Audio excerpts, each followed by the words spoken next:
कि हमारे परिवार के सदस्य शहीद हुए इस देश के लिए, कि इस झंडे में उनका खून है, इस धरती में उनका खून है, इस देश के लोकतंत्र को मेरे परिवार के खून ने सींचा है। हम आज यहाँ, सुनाई दे रहा है?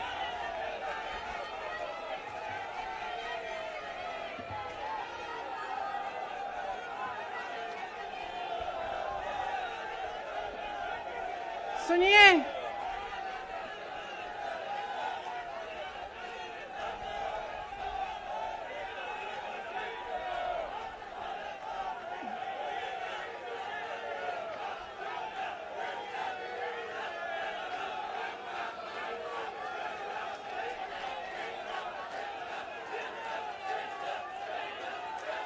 अब बोलूं?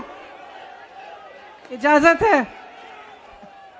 मेरे यूपी के भाइयों, बोलने दो। देखिए, यहां पे बैठे हुए मेरे मन में एक पुरानी बात आई। 32 साल पुरानी बात है। मई 1991 की बात है। मेरे पिता की शव यात्रा तीन मूर्ति भवन से निकल रही थी। अपनी मां के साथ और अपने भाई के साथ हम एक गाड़ी में बैठे थे। सामने भारतीय सेना की एक ट्रक थी, फूलों से लदी हुई थी। उसके ऊपर मेरे पिताजी का शव था। थोड़ी देर काफिला चला, 5-10 मिनट चला। फिर राहुल कहने लगे मैं उतरना चाहता हूं। तो मां ने मना किया। उस समय सुरक्षा का भी बहुत वो था, तो मां ने कहा नहीं, तुम उतर नहीं सकते। राहुल ने जिद की, नहीं मैं उतरूंगा। मैंने मां से कहा मां उतरने दो। राहुल गाड़ी से उतरा। उस सेना की ट्रक के पीछे खड़ा होके चलने लगा और तीन मूर्ति से लेके कड़ी धूप में अपने पिता के जनाजे के पीछे पीछे पैदल चलते चलते चलते चलते यहां पहुंचा।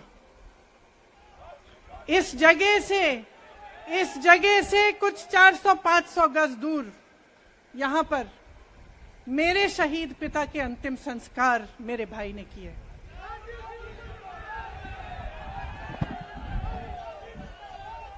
सुनिए, वो चित्र मेरे दिमाग में अभी भी है, मेरे मन में है। मेरे पिता का शव इस तिरंगे झंडे में लपेटा गया था। इस तिरंगे के नीचे मेरे पिता का शव था और उसके पीछे चलते चलते मेरा भाई यहां आया। उस शहीद पिता का अपमान भरी संसद में किया जाता है। उस शहीद के बेटे को आप देशद्रोही कहते हैं, आप मीर जाफर कहते हैं, उसकी आप मां का अपमान करते हैं।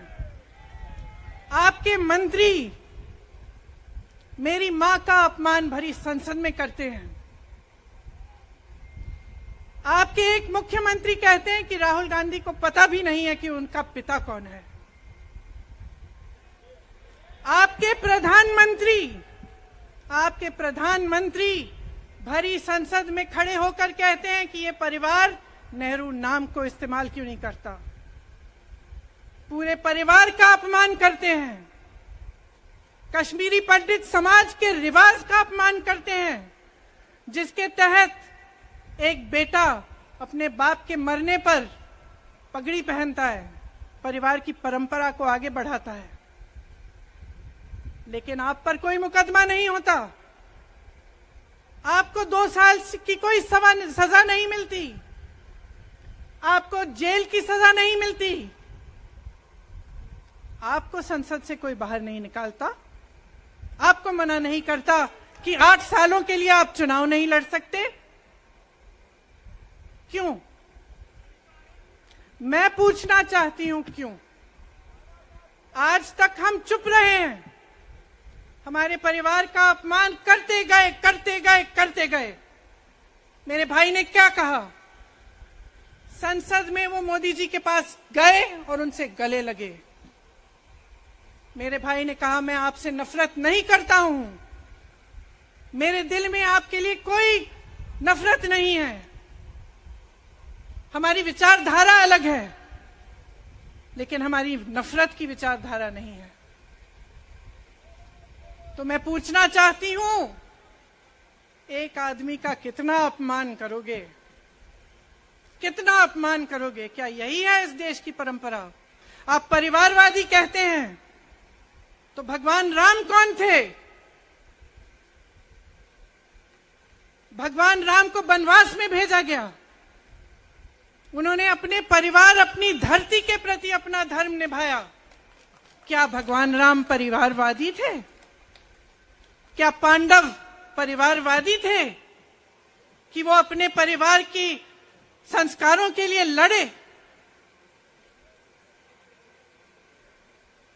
और हमें क्या शर्म आनी चाहिए कि हमारे परिवार के सदस्य शहीद हुए इस देश के लिए, कि इस झंडे में उनका खून है, इस धरती में उनका खून है, इस देश के लोकतंत्र को मेरे परिवार के खून ने सींचा है। और जो सोचता है कि हमें अपमानित करके हमें डराएंगे, हमें धमकाएंगे, जो सोचता है कि तमाम एजेंसियों को लगाकर हम पे छापे मारकर हमसे कुछ भी कर ले, हमको हमें डराएंगे, वो गलत सोचते हैं। हम डरने वाले नहीं हैं। हम और मजबूती से लड़ेंगे। हम इस देश के लोकतंत्र के लिए कुछ भी करने के लिए तैयार हैं। इस देश के लोकतंत्र को, इसकी नींव कांग्रेस पार्टी के महान महापुरुषों ने डाली है। कांग्रेस पार्टी लड़ी इस देश की आजादी के लिए, और आज भी इस देश की आजादी के लिए ही लड़ रही है। कभी कभी मैं सोचती हूं, मुझे समझ में नहीं आता कि पब्लिक क्या सोच रही है। क्या देख नहीं रही है क्या हो रहा है? क्या आपको दिख नहीं रहा है कि आपकी सारी संपत्ति लूटी जा रही है, एक आदमी को दी जा रही है, गिने चुने उद्योगपतियों को सब कुछ दिया जा रहा है? किसकी संपत्ति है? ये राहुल गांधी की संपत्ति है, ये आपकी संपत्ति है। ये पीएसयू किसके हैं? किसके लिए बनाए गए? आपके लिए बनाए गए, जो ऐसे एक के बाद एक इनको बेचे जा रहे हैं, दिए जा रहे हैं। इसी से तो आपका रोजगार आता है। छोटे उद्योगों से, छोटे व्यापारियों से आपका रोजगार आता है। किसी बड़े अडानी से नहीं आता। रोजगार नहीं देते, छीनते हैं आपका रोजगार। तो आप समझ क्यों नहीं पा रहे हैं? आप गैस के सिलेंडर के लिए 1000 रुपए दे रहे हैं, और यहां आपकी सारी संपत्ति किसी को सौंपी जा रही है। राहुल गांधी जी ने क्या कहा? अरे कौन सा इतना बड़ा जुल्म कर लिया कि आपसे 2 सवाल पूछ लिए, जवाब नहीं दे पाए ना, घबरा गए। और जो अहंकारी होते हैं, तानाशाह होते हैं, क्या करते हैं? जब सवालों का जवाब नहीं दे पाते तो पूरी सत्ता को लेकर जनता को दबाने की कोशिश करते हैं। जो सवाल उठाता है उसको दबाने की कोशिश करते हैं। आपने कभी सोचा है, आंखें खोलिए, आपने कभी सोचा है कि ये पूरी सरकार, ये सारे मंत्री, ये सारे सांसद एक आदमी को बचाने की क्यों इतनी कोशिश कर रहे हैं? इस अडानी में है क्या कि इसको आप सारी संपत्ति दे रहे हो देश की? 20 हजारों करोड़ शेल कंपनियों में इनकी हैं, और आप इन पे इंक्वायरी नहीं कर सकते। ये अडानी है कौन कि आप सब उनका नाम उठते ही बौखला जाते हैं और उनको बचाने में लग जाते हैं? देखिए, आप इस देश के देशवासी हैं, ये देश आपका है, ये लड़ाई आपकी है। आज तमाम नौजवान बेरोजगार क्यों हैं? हम इश्तेहार तो देख रहे हैं, होर्डिंग देख रहे हैं, मदर ऑफ डेमोक्रेसी लिखा है, कहते हैं कि हमारी अर्थव्यवस्था बहुत तेजी से आगे बढ़ रही है, तो इतने नौजवान बेरोजगार क्यों हैं? तो जहां जहां हम जाते हैं बेरोजगार नौजवान क्यों दिखते हैं? इतनी महंगाई क्यों है? इतनी महंगाई क्यों है? क्या आप इतने बड़े काम कर सकते हो लेकिन एक गैस सिलेंडर का दाम कम नहीं कर सकते? आप छोटे व्यापारियों की मदद नहीं कर सकते? आप रोजगार नहीं बनवा सकते? तो फिर आपकी सरकार किस काम की है? लोगों को दबाने के लिए है या अडानी जी को आगे बढ़ाने के लिए है? तो आज ये समय आ गया है कि हमें गंभीरता से सोचना पड़ेगा। ये सरकार पूरी कोशिश करती है कि आपका ध्यान भटकाया जाए। अब आप सोचिए, कन्याकुमारी से कश्मीर तक एक आदमी चला, उसके साथ लाखों लोग चले। क्या पैगाम लेके चला? किस लिए चला? उसके दिल में क्या भावना थी कि लाखों लोग देश भर से उससे जुड़ के चले? समता, एकता की भावना थी। आज आपके सारी मीडिया, आपके सारे मंत्री, आपके सारे सांसद, आपके सारे कार्यकर्ता कह रहे हैं कि राहुल जी ने विदेश जाकर देश का अपमान किया, राहुल जी ने एक वर्ग का अपमान किया। क्या एक आदमी जो कन्याकुमारी से लेकर 5000 किलोमीटर कश्मीर तक चल के ये रोज रोज कहता है कि इस देश को एक होना चाहिए, सबको समान दृष्टि से देखना चाहिए, क्या ये आदमी देश का अपमान कर सकता है? क्या ये आदमी एक वर्ग का अपमान कर सकता है? तो ये आदमी क्या कर रहा है? ये आपकी आवाज उठा रहा है। ये क्या कह रहा है? कह रहा है कि गरीबों को अपना हक दो, नौजवानों को अपना हक दो, महिलाओं को अपना हक दो। यही तो कह रहा है। और हक क्या है? हक ये है कि जो आपका है वो आपके हाथों में जाना चाहिए, किसी बड़े उद्योगपति के हाथ में नहीं, जो प्रधानमंत्री जी के मित्र हैं। ये है आपका हक। उसी हक की लड़ाई लड़ रहा है। तो आप समझिए, ये एक इंसान की बात नहीं है, ये एक राहुल गांधी की बात नहीं है, ये पूरे देश की बात है। जब हम कहते हैं लोकतंत्र को बचाना है, तो हम किस बात की को बचाने की कह रहे हैं? क्या कह रहे हैं हम? लोकतंत्र क्या होता है? खुल के जवाब मांगो, सवाल उठाओ। यही तो लोकतंत्र है कि आपको कोई आपत्ति है, कोई समस्या है, आप किसी के पास जाकर अपना हक मांग सकते हैं। आप कह सकते हैं, भाई हमारे लिए ये क्यों नहीं किया? इतनी महंगाई क्यों है? हमारे लिए रोजगार क्यों नहीं बनाए? लेकिन आज यही हक आपसे छीना जा रहा है और आपका ध्यान इधर उधर भटकाया जाता है और इतनी चीजों को फैलाया जाता है जो सच नहीं है, झूठों को फैलाया जाता है। आप सोचिए, राहुल गांधी दुनिया के सबसे बड़े जो शिक्षा के संस्थान है वहां से पढ़ के आए हैं। हार्वर्ड और कैम्ब्रिज की उनकी डिग्री है। कैम्ब्रिज से उन्होंने इकोनॉमिक्स में मास्टर्स डिग्री, एमफिल डिग्री उनको मिली। आप उसको पप्पू बनाते हैं। पूरे देश भर में आपकी सहायता के साथ मेरे मीडिया के दोस्तों, डिग्री आपने देखी नहीं, सच्चाई आपने देखा नहीं, उनको पप्पू बना दिया।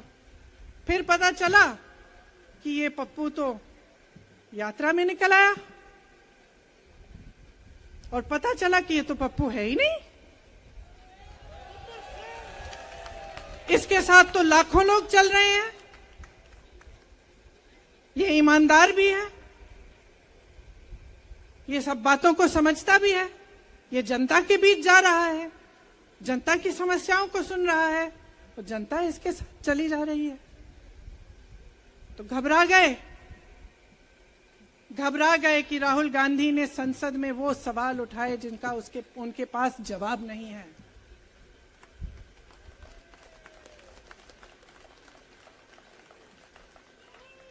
क्या किया सुन लीजिए। एक तरफ से हंसी भी आती है कि एक आदमी को रोकने के लिए इतना सारा करना पड़ा।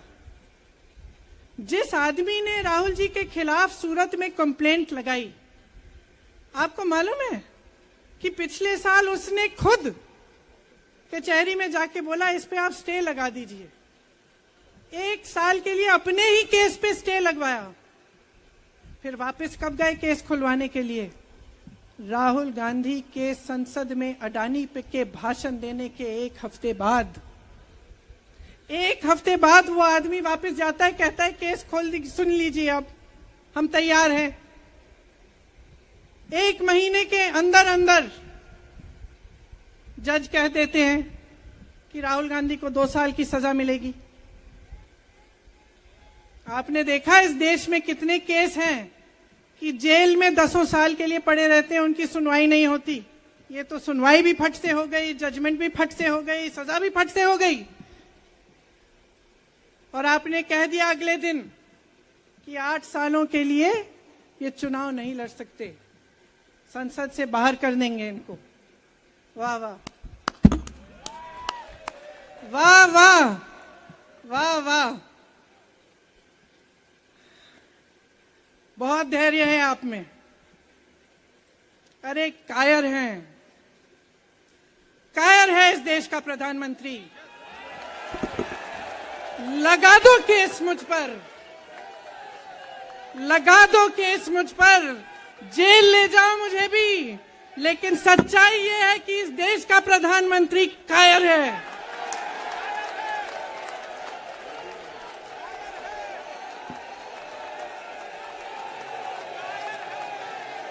अपनी सत्ता के पीछे छुपा हुआ है, अहंकारी है। और इस देश की बहुत पुरानी परंपरा है, इस देश की बहुत पुरानी परंपरा है, हिंदू धर्म की पुरानी परंपरा है कि अहंकारी राजा को जनता जवाब देती है। और इस देश की बहुत पुरानी परंपरा है कि अहंकारी राजा को ये देश पहचानता है। मेरे परिवार ने मुझे एक चीज सिखाई है कि ये देश दिल से बोलता है और दिल से सुनता है। ये देश सच्चाई को पहचानता है। और मैं जानती हूं कि आज वो दिन है जब से सारा कुछ बदलने लगेगा।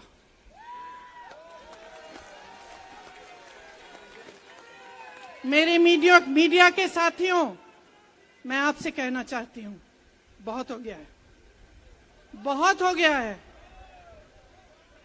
मैं जानती हूं आप पर कितना दबाव है। मैं जानती हूं कि आपको लाइन भेजी जाती है कि आज आपको ये कहना है, आज आपको ये लिखना है। लेकिन आपकी एक बहुत बड़ी जिम्मेदारी है। आज लोकतंत्र खतरे में है। अगर सरकार सवाल उठाने वाले को 8 सालों के लिए संसद से निकाल सकती है, अगर कह सकती है कि तुम्हें चुनाव लड़ने की ही इजाजत नहीं है, तो बहुत गड़बड़ है, बहुत गलत हो रहा है। और ये लोकतंत्र के लिए ठीक नहीं है, ये इस देश के लिए ठीक नहीं है। जब आप पत्रकार बने, शुरू में जब आप काम के लिए आए, तो आपके दिल में भी ये होगी बात कि देश के लिए मैं सच्चाई बोलूंगा, मैं सच्चाई बोलूंगी। आज आप बोल नहीं पा रहे हैं, हिम्मत करिए, खड़े हो जाइए आप भी। और जैसे खड़गे जी ने कहा कि तमाम पार्टियों ने आज अपनी आवाज उठाई है, उनका हम सब धन्यवाद देते हैं। और हम सबको एक होना पड़ेगा। इसलिए होना पड़ेगा क्योंकि आज ये देश खतरे में है। आज इस देश की सारी संपत्ति एक आदमी को सौंपी जा रही है और उस आदमी को बचाने के लिए पूरी सरकार खड़ी हो जाती है। बहुत गलत हो रहा है। अगर आज मेरे भाइयों और बहनों आप इसको पहचान नहीं पाएंगे तो इस देश को बहुत खतरे में डाल देंगे। इसीलिए यहां खड़े हुए महात्मा गांधी जी की समाधि के कुछ ही गज दूर खड़े हुए मैं आपको याद दिलाती हूं कि कितनों ने इस देश के लिए अपना खून बहाया है, कितनों ने इस देश की धरती, इस देश की आजादी के लिए अपना खून बहाया है। ये अफसर हैं यहाँ तैनात खड़े हैं, इसी तरह से इनके भाई सरहद पे खड़े होते हैं हमारे लिए, आज भी अपना खून बहा रहे हैं। क्या इसके लिए, क्या अडानी जी के लिए, कि अपने देश के किसान के लिए, अपने देश के गरीब के लिए, अपने देश के छोटे व्यापारियों के लिए, महिलाओं के लिए, अपने बच्चों के भविष्य के लिए हम सब अपनी जान देने के लिए तैयार हैं। तो मैं आपसे आग्रह करती हूं मेरे देशवासियों, आंखें खोल लो, समय आ गया है, डरो मत। राहुल गांधी के शब्दों में डरो मत, इनका सामना करने का समय आ गया है। एकजुट हो जाओ, सामना करो, इस देश की सच्चाई को उभारो, इस देश की एकता को बनाए रखो और इस देश को आगे बढ़ाओ। जय हिंद, जय हिंद, जय हिंद।